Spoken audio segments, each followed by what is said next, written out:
It's the worst of the CBC for December 1st, 2020, the show where I watch the CBC so you don't have to. All right, last month of this year. So the CBC decided to go on with its usual thing. Of course, we're all going to die, and everyone has COVID, and everyone will get COVID, and any prime minister who isn't taking away your rights or whatever right now, you need to give up all your rights. Same thing that they've been saying last 10 months. But today the CBC decided to focus on a particular thing. Now, time to guess. One of these is the worst cover story, one is the biggest omission. What did the CBC not want to cover? Do they want to talk more about feminism or the right for Christians to worship freely in a free country? Now, type your answer below. Take a guess. Like Jeopardy. What do you think the CBC was more concerned about? Yes, that's right. They took a very strong stance against Christian persecution in this country. Also, they tracked funding in the Muslim Brotherhood front groups, sending money to militant groups in Nigeria that are murdering Christians there. They did a whole... I'm just kidding. They completely ignored you. So, biggest omission, the church in Steinbeck, Manitoba, Church of God. The RCMP had to blockade the thing. People were fined for a drive-in service that would have followed the regulations. Like, this is what drives people insane. The fact that, like, Christians just can't worship together in reasonable circumstances, I get it. In the middle of the pandemic, how you can't have everyone go indoors. I get it. How everyone singing, especially indoors, would be a great way to transmit a viral load and could infect people. I get that. That makes sense. Which is why they switched to a drive-in service where everyone drives, comes up in the car. They do it over the radio. But you get a sense of community because you know other people are doing the same thing as you at the same time, and you can see your friends and you can wave. And you know what? Have an RCMP officer or two there. Say, the RCMP is here for our safety in case you need them, whatever. So everyone knows they can't just go outside and then, like, start hugging and kissing random strangers and licking, like, random, people. Right? That would be reasonable. That'd be good. But it said, no, Christians can't worship at all. Can't worship at all. This is the same country that ruled because the pandemic was making people so sad. We were allowed to blast the Muslim call to prayer during Ramadan, right? Because Muslims need to feel some spiritual connection. And it doesn't matter if they're going to, if you have to hear it too. The Muslims need to feel spiritual connection. So screw all the rules. We needed to make exceptions for them in the pandemic. Okay, fine. But don't Christians need spiritual connection to their faith and community as well? Just can't let them all gather in a parking lot outside in their own vehicles to listen to Jesus Radio 1? Ridiculous. Absolutely ridiculous. Absolutely ridiculous in a free country that people are getting arrested and pushed back on this. No common sense. This is why people are freaking out of the lockdown restrictions, because there's no common sense being put in. Right? If they were protesting for Black Lives Matter, if they decided they were Black Lives Matter protests and they wanted to destroy a black neighborhood, no arrests would be made. Heroes all. Burn that black business down. Woohoo! You go fight racial injustice, Stephen. All right. Stupid. So stupid. And even stupider, of course.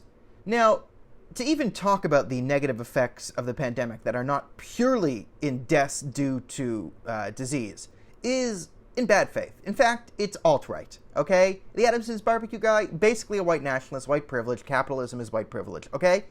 However, it turns out we can talk about the negative effects of the pandemic economically if we take a certain lens, and that's if we just throw feminism on it. Yes, because the CBC... Yes, there's a real problem in the pandemic, and it's a she-cession.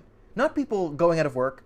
No. The real problem isn't families suffering and being pushed to the brink and having their businesses and lives destroyed. No, it's the fact that, some women are leaving the workforce, and actually more men are going to the workforce, and the gender pay gap and everything we've worked for these last few decades, it's widening during the pandemic. Oh no, the gender pay gap. It also goes to show that, yes, when men and women make different decisions, when the jobs become more and more high risk, you get more men flocking towards them, and more women will choose to opt for childcare instead to make up for this. But no. The real problem with COVID-19 is we'll need a $75 quadrillion, bajillion, mazillion dollar plan to deal with income inequality after the pandemic. This is what drives everyone insane.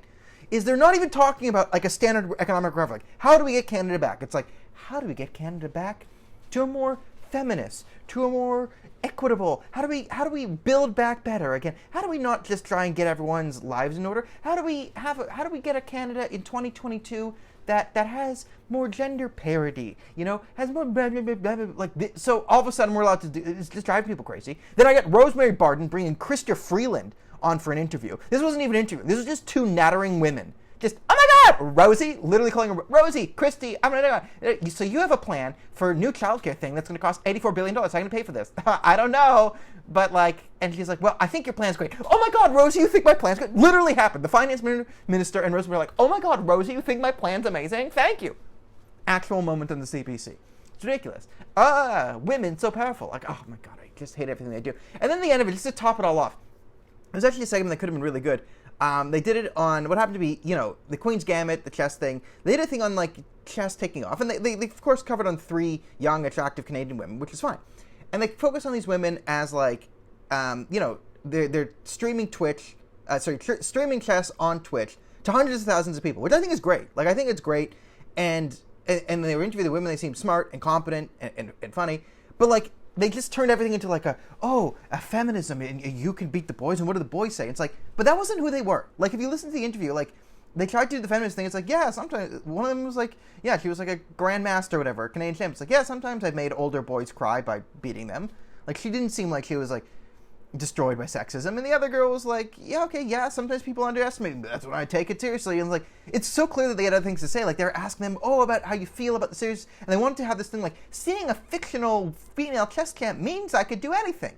And it was one girl Andrea Botez or whatever, she was just saying well, I was watching and it was really hard because sometimes you're watching on TV and you see these people are supposed to be grandmasters, but they're simply not doing standard 3-move fork whatever. And she was saying, and it was when I watched my doctor parents watch a medical drama and say okay, this is wrong, this is wrong, this is wrong. It was kind of cool to see a chess champion. But it was all women and the men, you can women the chess too. And that's not the story of these girls. Clearly they were the more interesting thing is how is chess on Twitch a new thing? That's pretty that's a high pass video game thing. And these girls have enough of a personality, right, to sort of carry a chess stream, right, play this bullet chess, right, balance these skills and still be entertaining enough to build up an audience.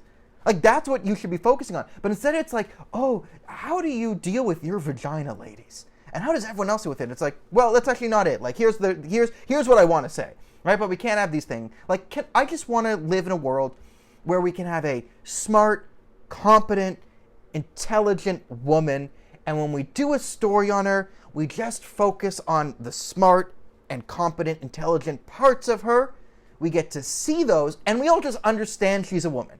Right? And we can do that part in. We don't need to be told, this is a woman, right? Pronouns in the bio. We don't I just like to see a competent woman just interviewed on what she's good at and competent in, and we can all fill in but she's a woman story in our own heads.